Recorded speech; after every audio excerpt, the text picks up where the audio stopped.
आता परमार्थातील व्यक्तींसाठी कीर्तन असेल, प्रवचन असेल,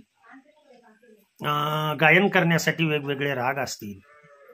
हे राग कसे लक्षात ठेवायचे, हे राग सर्वसाधारणपणे कशा पद्धतीनं गायन करायचे, त्याचा बेस काय, हा खेडेगावातील लोकांना हे माहीत नसतं. त्याच्यामुळं या बैसर रागातील कीर्तन चाली यावरती मी वेगवेगळ्या प्रकारचे व्हिडिओ अपलोड करतो, ज्ञान देण्याचा प्रयत्न करतो. माझ्या दृष्टीनं ते ज्ञान आहे. आपल्या दृष्टीनं जर फालतूपणा असेल तर आपण सरळ व्हिडिओ स्किप करून पुढे जाऊ शकता.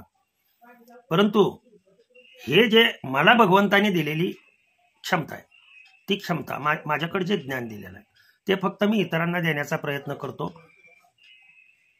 माझं असं कधीच मत नसतं की तुम्ही ते करावं. लक्षात ठेवा, सांगणं हे माझं कार्य आहे. त्यातून तुम्ही ते घ्यायचं किती घ्यायचं नाही हे ज्याचं त्याने ठरवं. तर झालेली सेवा सर्वांच्या. आणि पुन्हा एकदा सांगतो, मी असंच असेल याचा कधीही, जे मला कळतं ते मी माझ्या व्हिडिओमध्ये अपलोड करतो. आलं का लक्षात?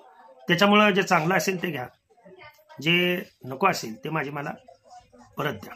झालेली सेवा तुमच्या सर्व भक्तजनांच्या तुमच्या सहकार्यामुळंच माझे चॅनल ग्रो होतात. आणि चॅनल ग्रो व्हायला लागले की हाताची पाची बोटं जशी सारखी नाही तशा पद्धतीनं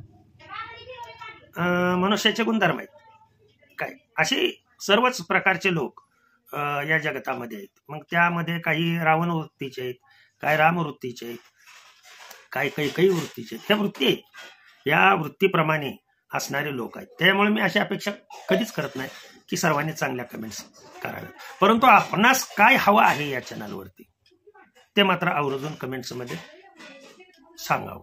ओके. पुंडलिक वरदा हर विठ्ठल श्री ज्ञानदेव तुकाराम. विठ्ठल विठ्ठल विठ्ठल विठ्ठल विठ्ठल.